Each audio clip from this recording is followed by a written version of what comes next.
Exodus. Exodus chapter 1. Now these are the names of the children of Israel which came into Egypt. Every man in his household came with Jacob: Reuben, Simeon, Levi, and Judah; Issachar, Zebulun, and Benjamin; Dan and Naphtali, Gad and Asher. And all the souls that came out of the loins of Jacob were 70 souls, for Joseph was in Egypt already. And Joseph died, and all his brethren, and all that generation. And the children of Israel were fruitful, and increased abundantly, and multiplied, and waxed exceedingly mighty, and the land was filled with them. Now there arose up a new king over Egypt, which knew not Joseph. And he said unto his people, Behold, the people of the children of Israel are more and mightier than we. Come on, let us deal wisely with them, lest they multiply, and it come to pass that when there falleth out any war, they join also unto our enemies, and fight against us, and so get them up out of the land. Therefore they did set over them taskmasters to afflict them with their burdens. And they built for Pharaoh treasure cities, Pithom and Raamses. But the more they afflicted them, the more they multiplied and grew, and they were grieved because of the children of Israel. And the Egyptians made the children of Israel to serve with rigor. And they made their lives bitter with hard bondage, in mortar and in brick, and in all manner of service in the field. All their service wherein they made them serve was with rigor. And the king of Egypt spake to the Hebrew midwives, of which the name of the one was Shiphrah, and the name of the other Puah. And he said, When ye do the office of a midwife to the Hebrew women, and see them upon the stools, if it be a son, then ye shall kill him. But if it be a daughter, then she shall live. But the midwives feared God, and did not as the king of Egypt commanded them, but saved the men children alive. And the king of Egypt called for the midwives, and said unto them, Why have ye done this thing, and have saved the men children alive? And the midwives said unto Pharaoh, Because the Hebrew women are not as the Egyptian women, for they are lively, and are delivered ere the midwives come in unto them. Therefore God dealt well with the midwives, and the people multiplied and waxed very mighty. And it came to pass, because the midwives feared God, that he made them houses. And Pharaoh charged all his people, saying, Every son that is born ye shall cast into the river, and every daughter ye shall save alive. Exodus chapter 2. And there went a man of the house of Levi, and took to wife a daughter of Levi. And the woman conceived and bare a son, and when she saw him that he was a goodly child, she hid him 3 months. And when she could not longer hide him, she took for him an ark of bulrushes, and daubed it with slime and with pitch, and put the child therein. And she laid it in the flags by the river's brink. And his sister stood afar off to wit what would be done to him. And the daughter of Pharaoh came down to wash herself at the river, and her maidens walked along by the river's side. And when she saw the ark among the flags, she sent her maid to fetch it. And when she had opened it, she saw the child, and behold, the babe wept. And she had compassion on him, and said, This is one of the Hebrews' children. Then said his sister to Pharaoh's daughter, Shall I go and call to thee a nurse of the Hebrew women, that she may nurse the child for thee? And Pharaoh's daughter said to her, Go. And the maid went and called the child's mother. And Pharaoh's daughter said unto her, Take this child away and nurse it for me, and I will give thee thy wages. And the woman took the child and nursed it. And the child grew, and she brought him unto Pharaoh's daughter, and he became her son. And she called his name Moses. And she said, Because I drew him out of the water. And it came to pass in those days when Moses was grown, that he went out unto his brethren, and looked on their burdens. And he spied an Egyptian smiting an Hebrew, one of his brethren. And he looked this way and that way, and when he saw that there was no man, he slew the Egyptian, and hid him in the sand. And when he went out the second day, behold, 2 men of the Hebrews strove together. And he said to him that did the wrong, Wherefore smitest thou thy fellow? And he said, Who made thee a prince and a judge over us? Intendest thou to kill me, as thou killedst the Egyptian? And Moses feared, and said, Surely this thing is known. Now when Pharaoh heard this thing, he sought to slay Moses. But Moses fled from the face of Pharaoh and dwelt in the land of Midian, and he sat down by a well. Now the priest of Midian had 7 daughters, and they came and drew water and filled the troughs to water their father's flock. And the shepherds came and drove them away, but Moses stood up and helped them and watered their flock. And when they came to Reuel their father, he said, How is it that ye are come so soon today? And they said, An Egyptian delivered us out of the hand of the shepherds, and also drew water enough for us and watered the flock. And he said unto his daughters, And where is he? Why is it that ye have left the man? Call him, that he may eat bread. And Moses was content to dwell with the man. And he gave Moses Zipporah his daughter. And she bare him a son, and he called his name Gershom. For he said, I have been a stranger in a strange land. And it came to pass in process of time that the king of Egypt died. And the children of Israel sighed by reason of the bondage, and they cried, and their cry came up unto God by reason of the bondage. And God heard their groaning, and God remembered his covenant with Abraham, with Isaac, and with Jacob. And God looked upon the children of Israel, and God had respect unto them. Exodus chapter 3. Now Moses kept the flock of Jethro his father-in-law, the priest of Midian, and he led the flock to the backside of the desert, and came to the mountain of God, even to Horeb.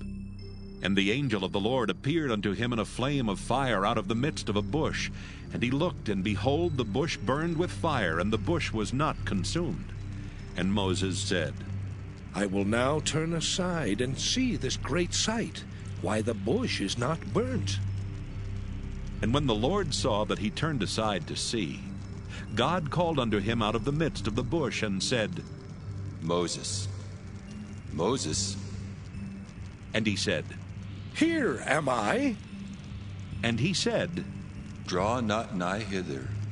Put off thy shoes from off thy feet, for the place whereon thou standest is holy ground. Moreover he said, I am the God of thy father, the God of Abraham, the God of Isaac, and the God of Jacob. And Moses hid his face, for he was afraid to look upon God. And the Lord said, I have surely seen the affliction of my people which are in Egypt, and have heard their cry by reason of their taskmasters, for I know their sorrows. And I am come down to deliver them out of the hand of the Egyptians, and to bring them up out of that land unto a good land and a large, unto a land flowing with milk and honey, unto the place of the Canaanites, and the Hittites, and the Amorites, and the Perizzites, and the Hivites, and the Jebusites. Now therefore, behold, the cry of the children of Israel is come unto me, and I have also seen the oppression wherewith the Egyptians oppress them. Come now therefore, and I will send thee unto Pharaoh, that thou mayest bring forth my people, the children of Israel, out of Egypt. And Moses said unto God, Who am I, that I should go unto Pharaoh, and that I should bring forth the children of Israel out of Egypt? And he said, Certainly I will be with thee, and this shall be a token unto thee that I have sent thee. When thou hast brought forth the people out of Egypt, ye shall serve God upon this mountain. And Moses said unto God, Behold, when I come unto the children of Israel, and shall say unto them, The God of your fathers hath sent me unto you, and they shall say to me, What is his name? What shall I say unto them? And God said unto Moses, I am that I am. And he said, Thus shalt thou say unto the children of Israel, I am hath sent me unto you. And God said moreover unto Moses, Thus shalt thou say unto the children of Israel, The Lord God of your fathers, the God of Abraham, the God of Isaac, and the God of Jacob hath sent me unto you. This is my name forever, and this is my memorial unto all generations. Go and gather the elders of Israel together, and say unto them, The Lord God of your fathers, the God of Abraham, of Isaac, and of Jacob, appeared unto me, saying, I have surely visited you and seen that which is done to you in Egypt. And I have said, I will bring you up out of the affliction of Egypt unto the land of the Canaanites, and the Hittites, and the Amorites, and the Perizzites, and the Hivites, and the Jebusites, unto a land flowing with milk and honey. And they shall hearken to thy voice, and thou shalt come, thou and the elders of Israel, unto the king of Egypt. And ye shall say unto him, The Lord God of the Hebrews hath met with us. And now let us go, we beseech thee, 3 days' journey into the wilderness, that we may sacrifice to the Lord our God. And I am sure that the king of Egypt will not let you go, no, not by a mighty hand. And I will stretch out my hand and smite Egypt with all my wonders, which I will do in the midst thereof, and after that he will let you go. And I will give this people favor in the sight of the Egyptians, and it shall come to pass that when ye go, ye shall not go empty. But every woman shall borrow of her neighbor, and of her that sojourneth in her house, jewels of silver, and jewels of gold, and raiment. And ye shall put them upon your sons and upon your daughters, and ye shall spoil the Egyptians. Psalm 17, a prayer of David. Hear the right, O Lord. Attend unto my cry. Give ear unto my prayer that goeth not out of feigned lips. Let my sentence come forth from thy presence. Let thine eyes behold the things that are equal. Thou hast proved mine heart. Thou hast visited me in the night. Thou hast tried me, and shalt find nothing. I am purposed that my mouth shall not transgress. Concerning the works of men, by the word of thy lips I have kept me from the paths of the destroyer. Hold up my goings in thy paths, that my footsteps slip not. I have called upon thee, for thou wilt hear me, O God.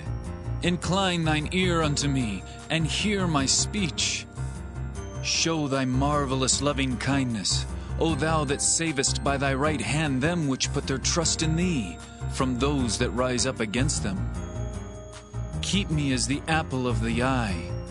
Hide me under the shadow of thy wings, from the wicked that oppress me, from my deadly enemies who compass me about. They are enclosed in their own fat. With their mouth they speak proudly. They have now compassed us in our steps.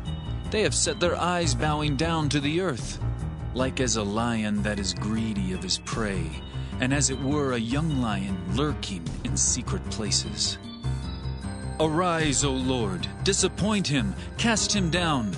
Deliver my soul from the wicked, which is thy sword, from men, which are thy hand. O Lord, from men of the world, which have their portion in this life, and whose belly thou fillest with thy hid treasure. They are full of children, and leave the rest of their substance to their babes. As for me, I will behold thy face in righteousness. I shall be satisfied when I awake with thy likeness.